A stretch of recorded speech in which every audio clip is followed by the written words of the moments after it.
Nobody seems to be talking about this, but it is the one single unresolved piece of the 49ers offense. I don't know that one person's going to clear cut win the job. That's offensive line coach Chris Foerster talking about the 49ers competition at left guard.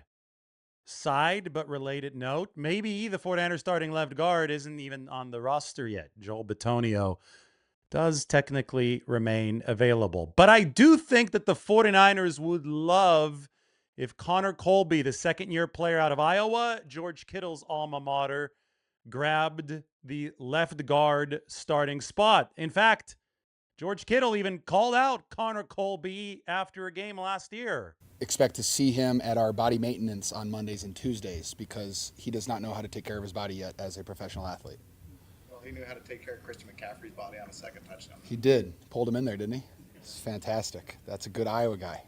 Some tough Iowa love there. And I followed up with Chris Foerster at the assistant coach's availability last week to see if Connor Colby has absorbed some of the lessons that he needs to absorb. And the 49ers seem to be very, very happy about his physical progress entering year two. Still, San Francisco has signed a couple veteran options for that left guard position. One of them, Robert Jones, played under Mike McDaniel in Miami. Now, this makes it really interesting because Jones had been drafted to the Dolphins prior to Mike McDaniel's arrival in South Beach. He'd been drafted to play more of a power style scheme. We know that Mike McDaniel comes from the Shanahan tree where the offensive linemen are asked to be mobile. They run a whole lot more zone. But I think that the fact that Jones was able to run block effectively in Mike McDaniel's scheme has given the 49ers a lot of belief that he'll be able to also port his skills to the 49ers scheme. On top of that, I think they want to add a little bit more muscle to take on the Rams and the Seahawks. It seems that there's a real healthy element of power in his run blocking, and he was drafted under a previous regime in Miami, but still was able to carry that over into what Mike was running. Is that a benefit, especially given what LA and Seattle are bringing to the table in the interior, some of the muscle that he could bring? He does have a little more power in his game and stuff like that, which the guard position is just, you can't, yes, you got to be able to move and do things, but the guard position is pivotal. I mean, you got to have size, you got to be able to anchor, you got to be able to play with power in the run game. It doesn't matter who it is, Seattle, LA, just go on the road. I mean, there's everybody's got good players, and it's hard. It's a full day's job at guard, and those kids they got to be able to pass block on third down, sometimes one-on-one, and sometimes they got to be able to run and get the guys moving.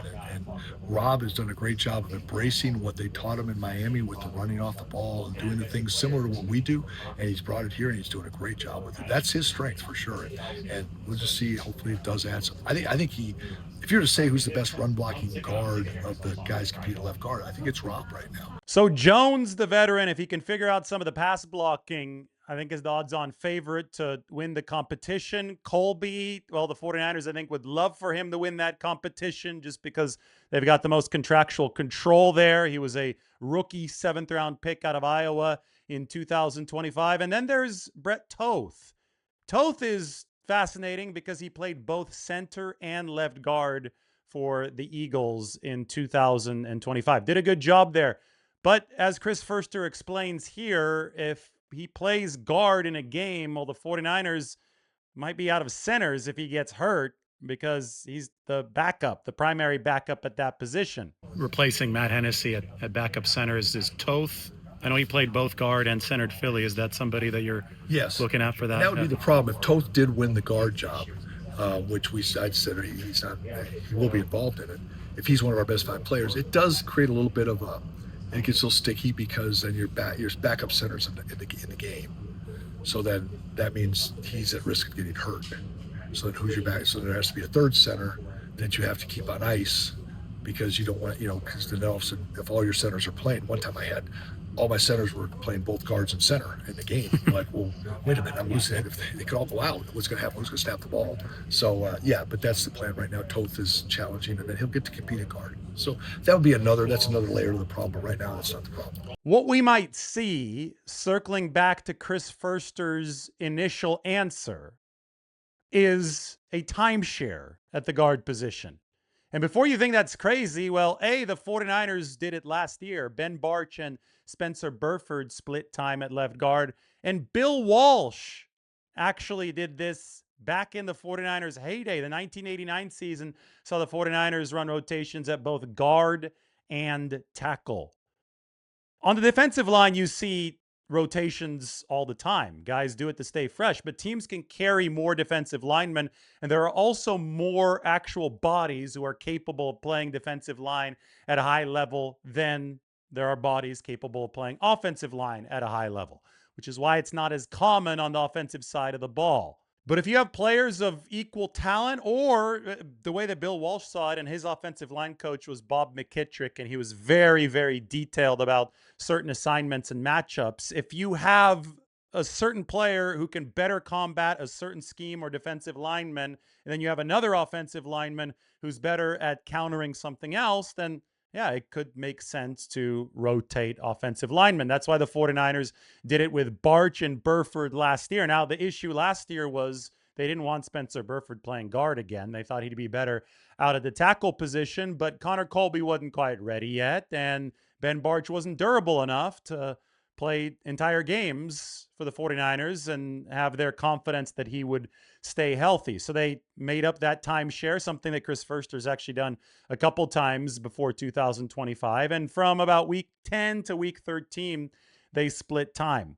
Moving forward, I think it is very possible that Robert Jones is in there, the better run blocker for the 49ers, to allow the 49ers to not expose Connor Colby as much so he can get his feet wet at the NFL level. I think Brett Toth, cool story, West Point Army graduate, somebody who was an awesome run blocker in college, developed into the pass blocker in the Jeff Stoutland School of Offensive Line Play in Philadelphia. I think he's going to be a valuable addition to the 49ers. But again, backup center is the more likely position for Brett Toth. Now, speaking of not exposing the young player Connor Colby too much, this is where we have to talk about the right side of that interior offensive line.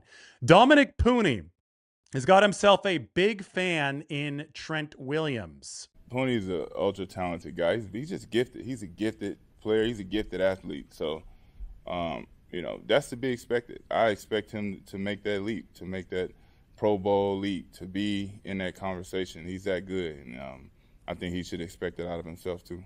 So Williams thinks that Puni is a star-level talent, and his first year in 2024 was certainly on a trajectory for that. But Chris Foerster explained that Dominic Puni needed to add more tools to his repertoire to withstand the marathon of an NFL season, because this is a super, super technical game. Guys like Calais Campbell, who I remember beat Dominic Puni last year on a play that turned into a safety. It's not just about overpowering the opposing offensive lineman with strength. It's about reading what they're doing and finding a counter move to beat what linemen are doing. So rookie offensive linemen might come into the league and see a lot of success over a few weeks, running one or two techniques that worked in college when they didn't need to be as refined. But guys like Calais Campbell or just veterans in this league will notice what they're doing. They'll run a counter move, and if the rookie doesn't have a counter move to that counter move, well, that rookie could be in trouble. That's why Dominic Puni struggled a bit down the stretch in his rookie season in 2024. Foerster challenged Puni to expand his arsenal at that right guard position, but then Puni got hurt blocking on an extra point in the preseason of 2025. He was never fully healthy, and that knee injury, I think, lingered throughout the course of the entire 2025 season. Now Dominic Puni is fully healthy, and I think we should remember how good he was coming out of the gate as a rookie. Just like Ricky Pearsall, just like Jacob Cowing, this is year 3 for Dominic Puni. The 49ers have never truly extended a guard with a big money contract. It just, Aaron Banks left the Green Bay for $19 million per year. I wonder what level of play it would take from somebody on their rookie contract for the 49ers to consider extending him. Dominic Puni may have a chance to showcase that for San Francisco this season. So he's the guy at right guard. Obviously, Jake Brendel's at center. And that opens up something entirely new and interesting because Brendel, 49ers chose not to extend him this offseason.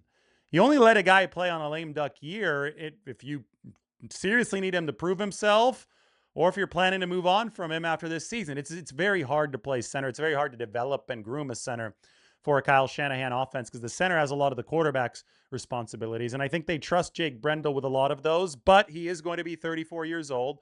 And the 49ers also made a draft pick of Carver Willis, who is an outside name in that left guard competition, obviously, after the 49ers picked him in the 4th round. But Carver Willis, verified by Chris Foerster, good friends with Jed Fish, Carver's coach at Washington, has already been taking some center reps at practice for the 49ers. So you think about short term, okay, plug in Robert Jones, timeshare with Connor Colby. And then you think about long term, is Carver Willis going to be the center beyond 2026 for the 49ers? It was either Kyle or John said that Carver might be somebody that could play center at some point in the future. And, 100%. And Jed told me that he was snapping at 10 practices. Washington obviously runs similar stuff to the 49ers, given some of those Shanahan connections. Were you able to glean through, your knowledge of what they run through Jed that Carver has what it takes cerebrally to be a That's center? the number one thing when you get to know the kid. He's really, really smart. He's of high character. He plays with high energy and high effort. So you like that. And then as soon as I saw his body type, he had to move inside because of arm length. And then you see his body type, and he's not an overly powerful guy, but he does have great quickness, and that all of a sudden says, well, not as powerful, maybe you're center, not a guard. So he does have some center traits. I could see him, he's snapping for us right now. I don't know where he ends up, but that could be part of his future here, whether it's this year or in the near future. Then, of course, you've got the tackle position where I think the 49ers now have clarity about the future as far as timelines go. Trent Williams seems firmly expects to play 2 more seasons, and the 49ers are paying him for 2 more seasons. That's the amount of guaranteed money on Trent Williams' contract. But I think he wants to be done after not 2026, but after 2027. So that's 2 more years for San Francisco with a future Hall of Fame left tackle. Maybe Trent Williams decides to extend past that 2027 season, but at this point, the 49ers cannot count on it. He's been very, very clear with his intentions. And, well, the 49ers are going to have to start thinking about that successor at left tackle. Colton McKivitz on the other side of the football, he's under contract for several more seasons, and he's just gotten better and better and better as he's running up those steps of Telegraph Hill in San Francisco. So the 49ers did draft a tackle in the 2026 event, and that was Enrique Cruz Jr. out of the University of Kansas. And not just any tackle, he was the fastest offensive lineman out of any offensive lineman in this 2026 rookie class. And Trent Williams parachuted into 49ers OTAs for a very short while. He was just there for a couple days at the very end. He had a chance to work a little bit, give Enrique Cruz Jr. a couple of pointers, and he was blown away by how fast of a learner the speedy rookie out of Kansas is. Just very coachable. I know I was just working with him yesterday. I just mentioned a couple of things, but it was refreshing to see the next play literally correcting, and what we're talking about is not like easy stuff. And, I mentioned it to coach, and that was his feedback. Was like, man, that's been him since he's been here. You tell him one time, and he corrects it, So, like I said, I haven't been here long, haven't had a chance to be with him for an extended period of time, but, from what I heard since I've been back, I've heard really good things. Now, one thing that's fascinating to me is that Cruz is obviously a developmental prospect, but he does have insane speed. When the 49ers love that in their scheme. We just saw last year the Rams ran a lot of 13 personnel, 3 tight ends, took the league by storm, really. And we saw this really start to proliferate across the entire league. Mike McDaniel himself with the Dolphins decided to run 6 offensive linemen, with that 6th offensive lineman effectively being a tight end. And the guy that he plugged into there was the versatile former 49er, Daniel Brunskill.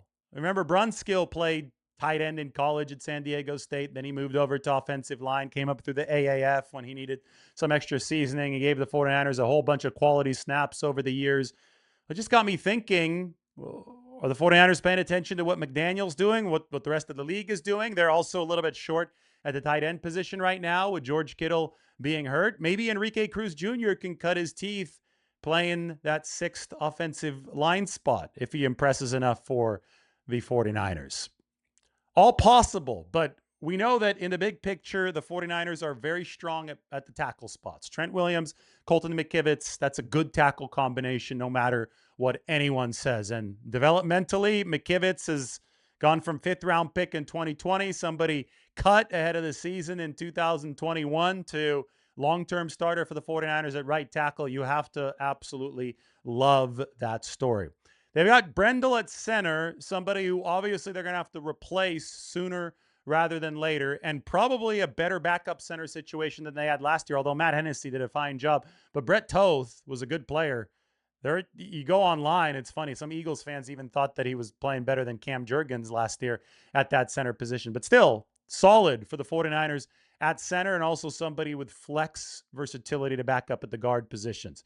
Right guard belongs to Dominic Puni and can take a step forward this year if he can stay healthy and continue moving the line forward.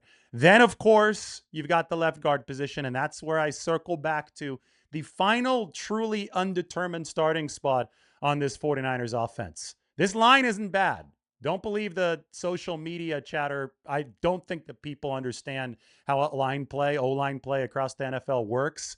The shortage of offensive linemen, defensive lines are typically ahead of the O-lines. The 49ers have actually ranked decently well in terms of their blocking from the 5 up front. Especially last year, it wasn't the biggest problem that the 49ers faced. Separation at the wide receiver level definitely was. That being said, the 49ers do want to muscle up and establish some more consistency of play at that left guard position, because that definitely was the Achilles heel of this line in 2025. Trent Williams has to block in conjunction with the left guard in his spot at left tackle. So Trent's career can extend, and his runway of Hall of Fame level play can extend if left guard delivers better. Jake Brendel's going to deliver better play if left guard looks better. So for there, you look at Colby. What kind of strides has he actually made? You look obviously at the rookie at Carver Willis, but I think Robert Jones is the favorite to start at left guard for the 49ers. Colby, Willis, Jones, and of course, Brett Toth, and who knows, maybe a timeshare. That's the way that Bill Walsh liked to do it when he had some even talent at a position. I would hope that we don't have to show how resilient we are. I hope that we can show how dominant we are and how dominant we can be and how dominant we should be. And you know, with the offseason we've had, the players we've added, I think we got a good chance to go out there and show that. But, you know, yeah, showing that you can fight through adversity is always good, and that's something that you take pride in. But nobody wants adversity, right? So hopefully we don't got to fight through all those injuries and stuff, and hopefully we can just kind of, you know, be the team that we know we are.